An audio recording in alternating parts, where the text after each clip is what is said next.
Tuesday, 11th of February marks International Day of Women and Girls in Science. Every year, this Global Awareness Day advocates for gender equality in science, technology, engineering and mathematics, more commonly known as STEM, and calls for more opportunities for women in fields which have traditionally been male-dominated. Welcome back to Explained, the Southampton Solent University podcast where we attempt to unpack what's going on behind the scenes of modern life, from sport and science to music and law, and everything in between.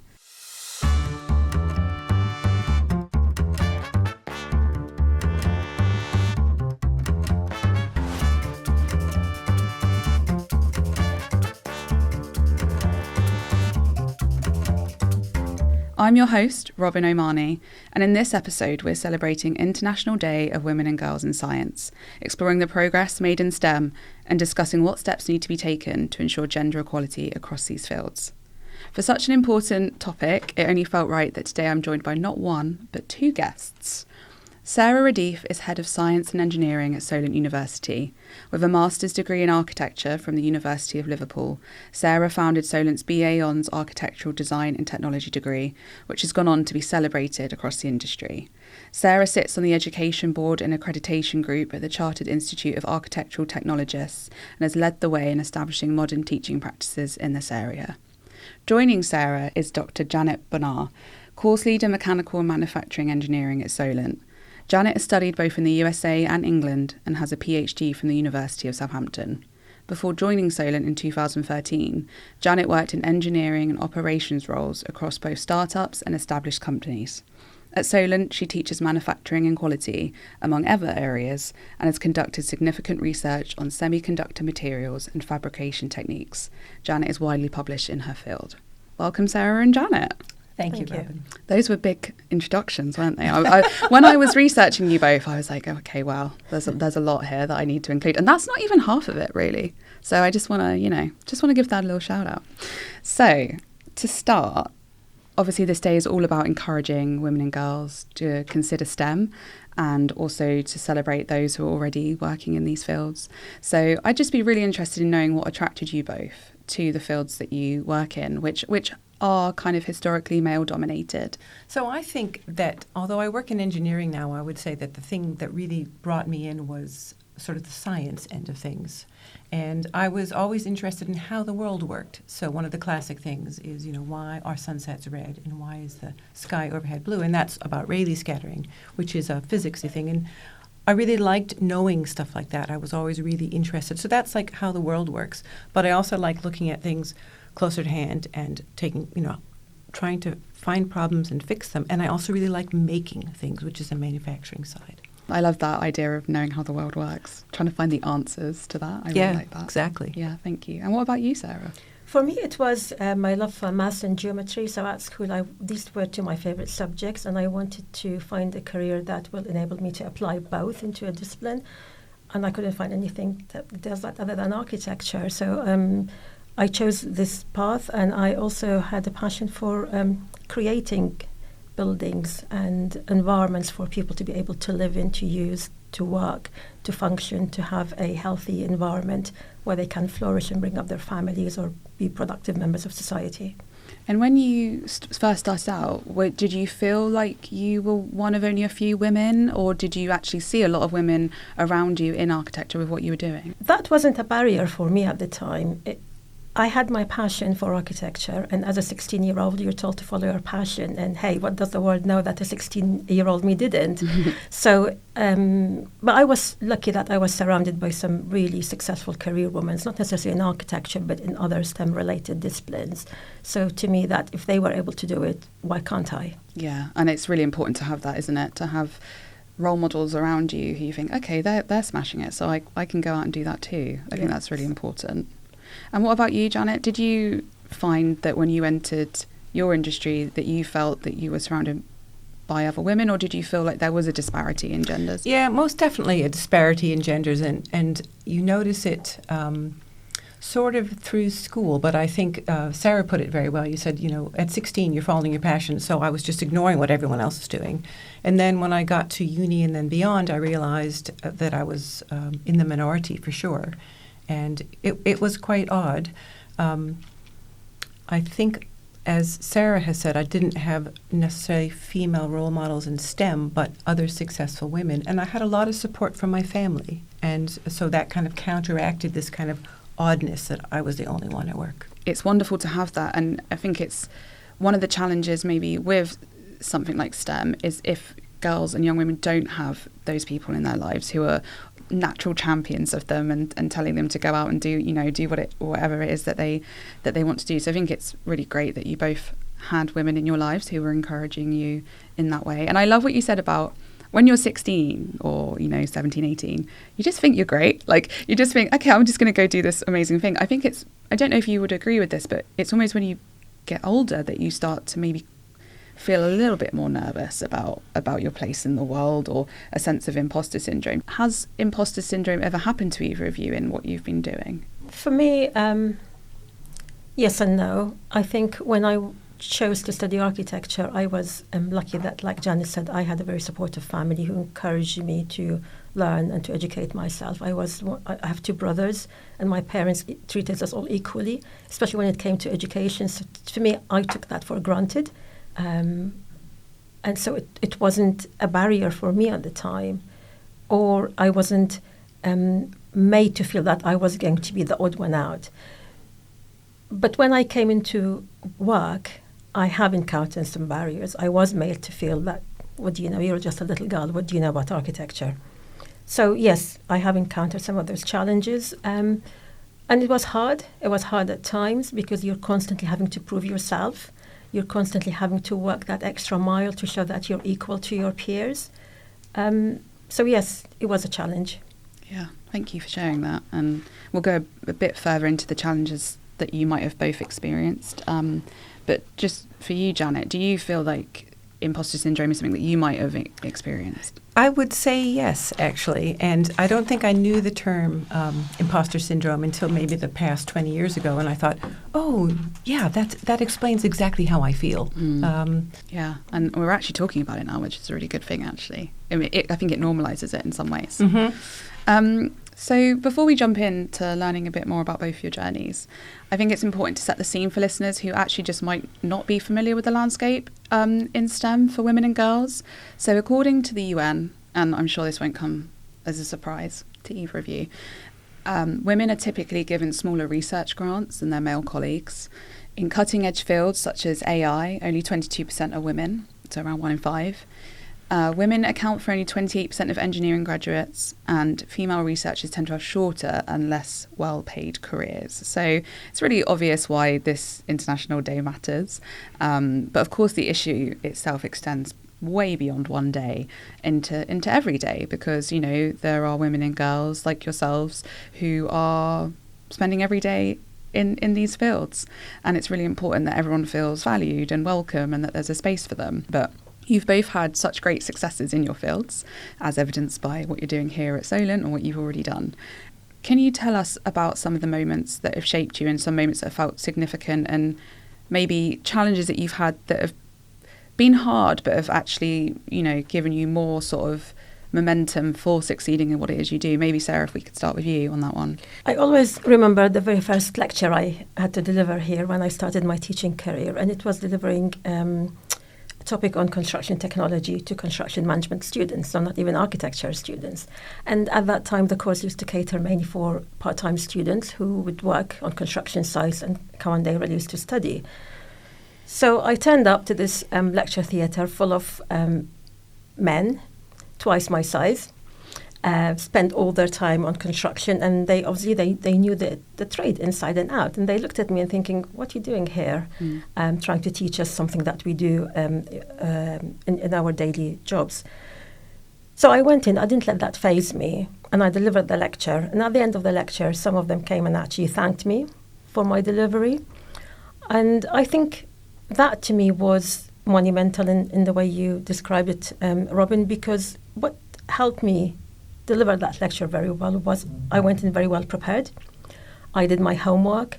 I made sure I researched the topic very well. I answered all the questions to the best of my ability, and I was able to show those students that actually I can deliver the lecture. Even though you may have the experience, I can still help you learn something new that you didn't know necessarily in your career. So I think to me, that showed me that I can do it, and there's nothing to stop me from being good at my job. Yeah, definitely. And what did it feel like at the end when that person came up to you and said, thank you for that? It was such a rewarding feeling that 30 years later I'm still talking about it, because I still remember how it felt at the time, the confidence it gave me, the encouragement I had from it, but also the motivation to keep doing what I'm doing, that I am doing the right thing. And even though there may be obstacles and stereotypes that may wanted to stop me from doing it, actually I am competent, I have the education, I have the knowledge, and I can do a good job. Absolutely. And you're head of the department now, so clearly you can do an excellent job. Janet, what about you in terms of those challenges and significant moments along the way? So there are some moments which stand out. I've not been teaching as long as Sarah, so by the time I came into teaching, I think some attitudes had changed. So some of the things I think about that are significant are from other jobs that I've had, and things like being in a meeting where I was the only woman, and assumptions by some of the other people often stated explicitly that I must be the secretary because I'm the only female. And that would make me angry, and look around to figure out. So I would look at other women who are maybe in support roles or other technical women and look at how they dressed and try and figure out how I could fit in with that group. And so be assumed to be something different. And so that's something I did for a long time, particularly in those early years. I would say a lot of times in my previous jobs, I would realize I was the only woman in the room in whatever the environment was, and then also noticing when I wasn't. And the advantage of being in that minority is that you can build more connections with the other minoritized people in the room because you have something in common. And of course, the other thing is that people would always remember who I was because I always stood out. So, that's the kind of swing side of that, being the only one.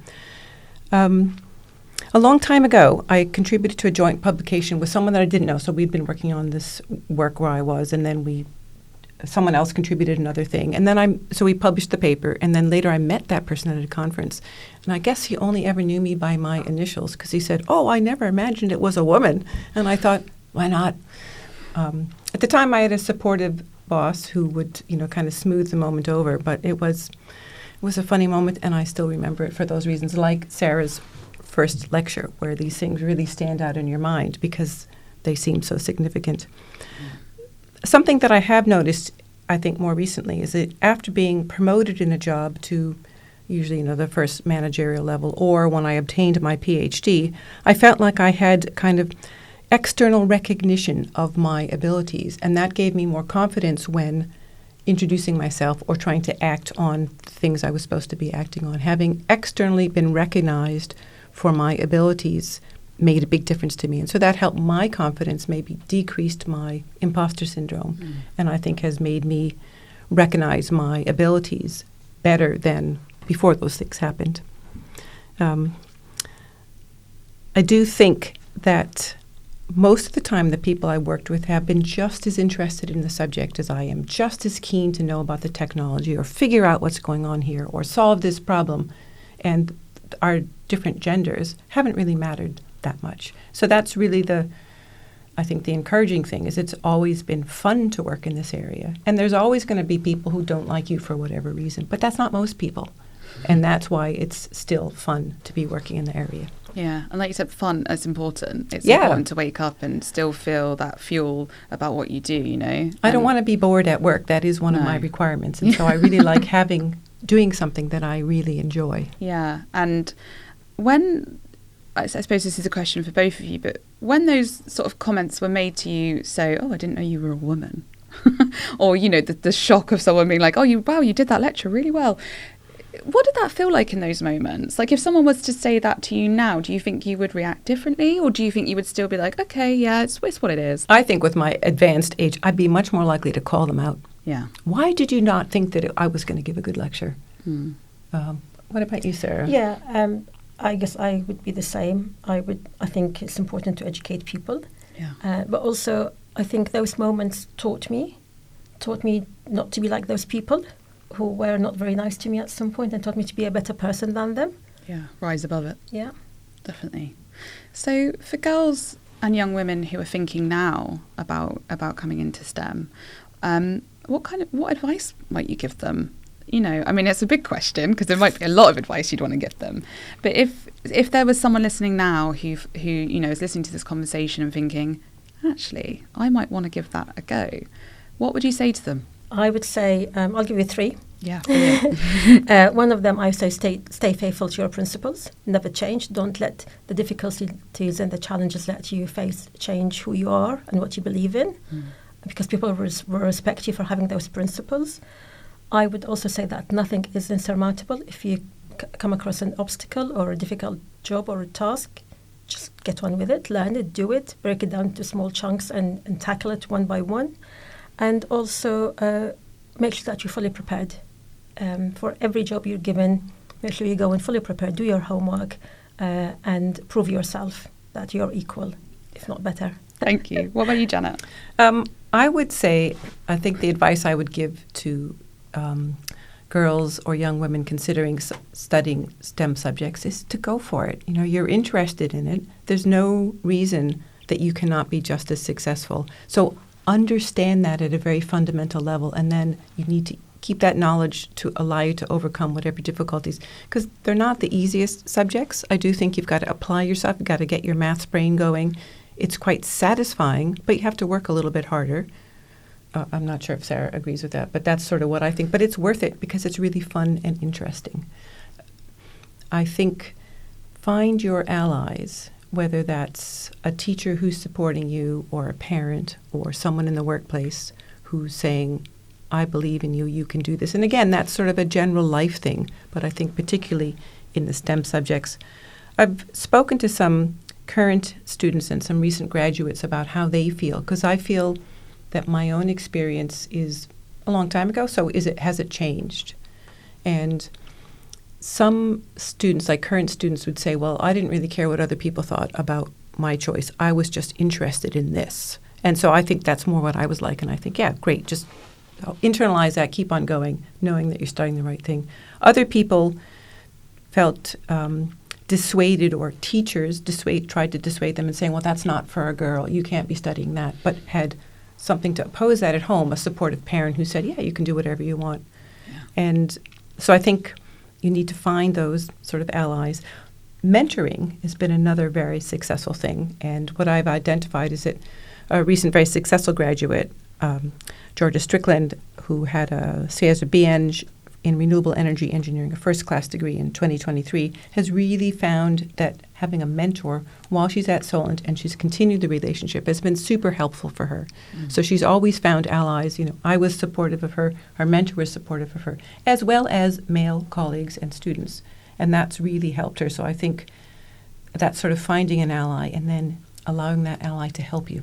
Definitely. And I think mentoring is a really important thing. I used to work at a mentoring charity, and you know, that was their whole USP. You know, they connected women and girls with mentors who also reflected some of their own experiences as well, because I think that's quite important, to be connected with a mentor who you can relate to and look up to and think, I can do that. I can get to that place.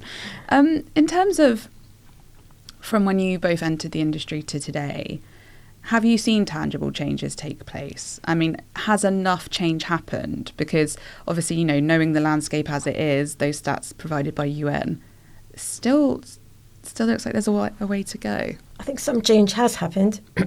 Is it enough? I'm not convinced. The fact that we're constantly having to talk about this and try to prove the worth of women in STEM, the fact that we have to fight for senior roles, the facts you mentioned earlier, Robyn, about the statistics about research grants, the fact that if you put your initials on a paper, people immediately assume that you're a man. So I think there's still a lot that we still have to conquer and overcome in order to be fully equal in this industry. I hate that assumption. Oh, that's a man, because, you know, this is a, like you say, you put your initials down on a piece of paper and someone just assumes. But why? Why? Sorry, it makes me very angry, to be honest. I don't know if you've got any thoughts on this, Janet. So I think I agree with what Sarah said. There has been change, but I think not enough. And those assumptions that you just said that, you know, oh, I thought that you would be a man because it was science.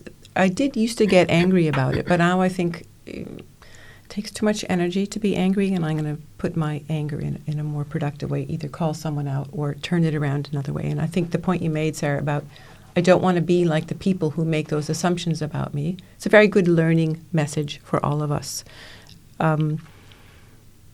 I think there has been slow change, but if you look at, although I'm talking as an engineer now, I'd say most of my career has probably been in science. And I think the number of women with PhDs in science is tiny and not getting bigger very fast. Yeah.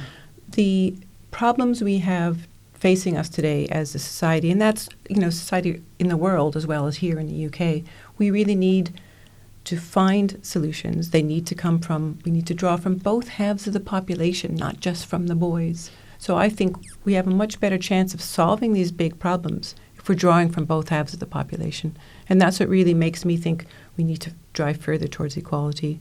We need to make girls and women feel more comfortable in this environment so that they're able to make quite a reasonable contribution. And when I've identified that there's an attitude, that's not a girly subject, you don't want to do that. Or, you're a girl in my physics class? I think that's weird. So the changes need to come from everywhere, right? Teachers need to stop saying that. Yeah. Society, when I say society, needs to stop judging subjects to be feminine or not feminine. And then in the workplace, there needs to be more support. I have found here at Solent that, with small pockets of exception, that I feel very accepted for my expertise and have felt very much promoted and allowed to do all the stuff that I've done. So some of that is Sarah, thank you very much, and other people here at Solent. So this has been a great place for me to work, and I don't feel, within the small pockets, that I've had the gender balance issues. And it's fantastic to have female colleagues.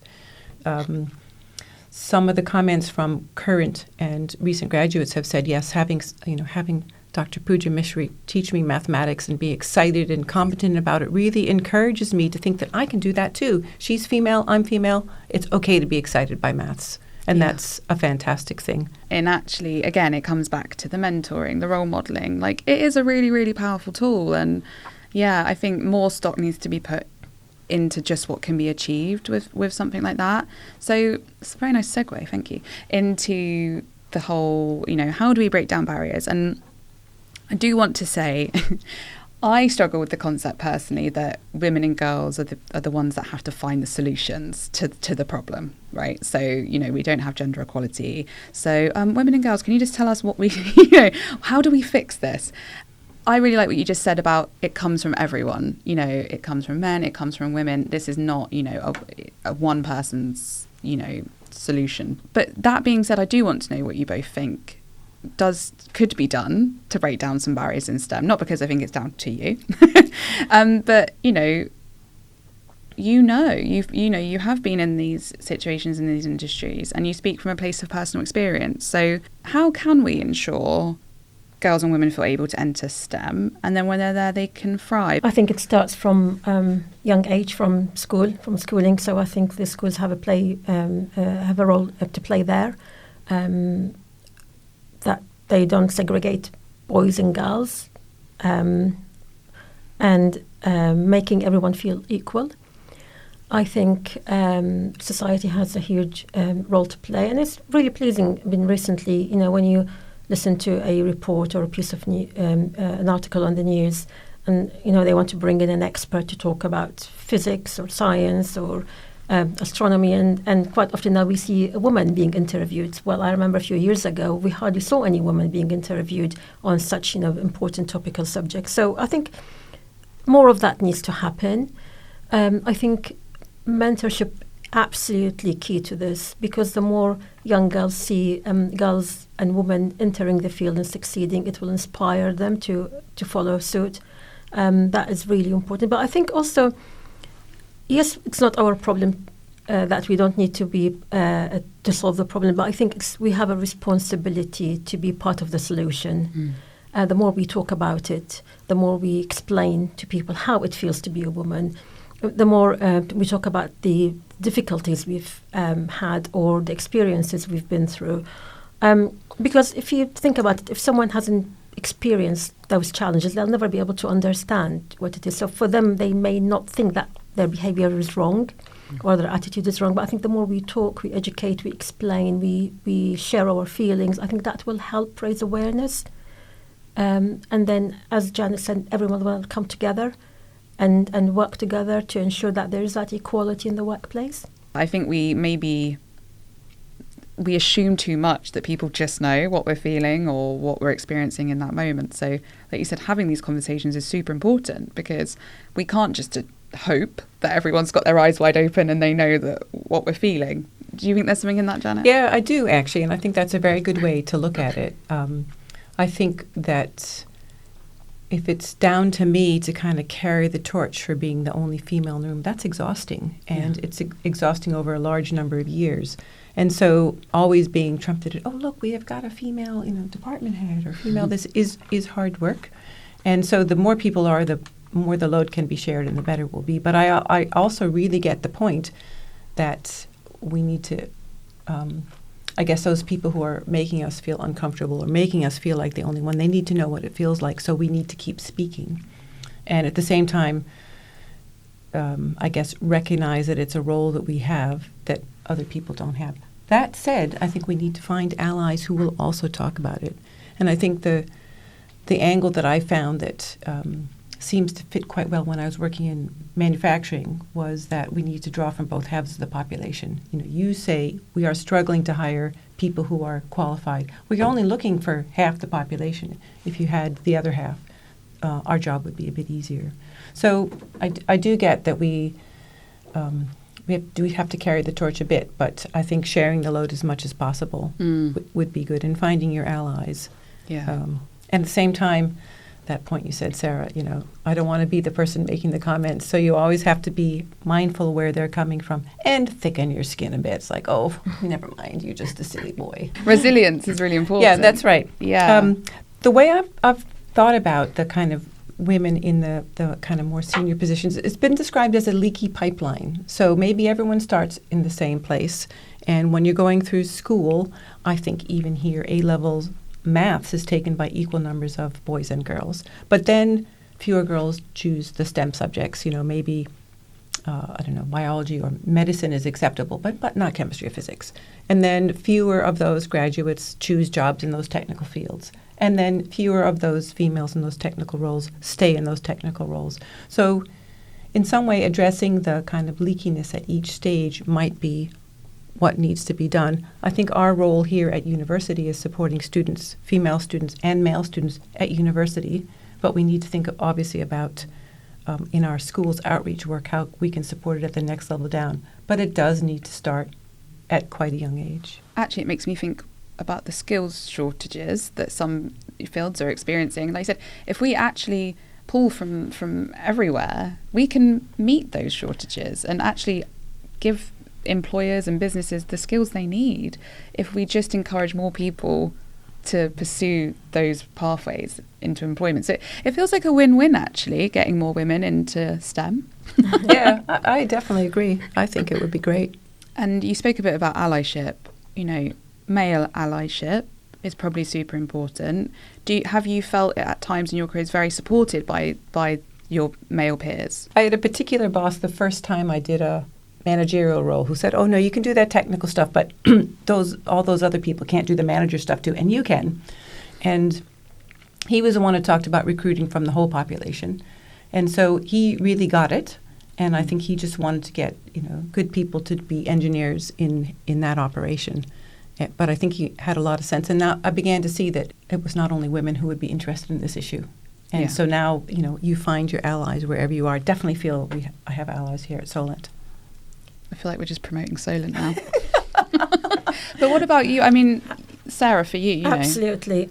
When I started here, I was so young and inexperienced. And if it wasn't for those people, male colleagues who took me under their wing and supported me and helped me and taught me the things that I didn't know, but also gave me compliments about the things that I was doing well without realizing that I was doing a good job there, I think I could mention some names, but I'm not going to because there's so many of them and I don't want to miss out on anyone. But if you're listening, you'll know who you are. There are some great people and I wouldn't be here without their support and encouragement. I find that really heartening, actually, because, yes, obviously, you know, a lot of this conversation has been based on, you know, okay, what they can start doing, what men can start doing, perhaps, to support women to feel more supported in STEM. But yeah, we do need to shout out all the awesome things that are going on behind the scenes that people might not see. So I'm really glad you mentioned that, because it's really important to recognise that. It's not all doom and gloom. And, you know, change has happened, but like you said, not enough. And that's why days like this are really important. Very much so. Yeah. So in every episode, we ask our guests forecasts for the future. And I'd just love to know what you hope to see happen in STEM in the years to come. You know, what do you want to see in the next few years? Obviously, more women taking on roles in STEM. But that said, I do have hope that change is happening. And I want to mention here an example of one of my students, a lovely, lovely student. Her name was also Sarah. Maybe that's why I like her. She studied architectural technology, graduated with the first class honours and went back to work as an architect in Saudi Arabia. And she used to email me and send me pictures of her wearing a hard hat and going to site. And then she says, put the hard hat on, go back to the office and tell my colleagues to make changes to the design. And I see my suggestions being implemented.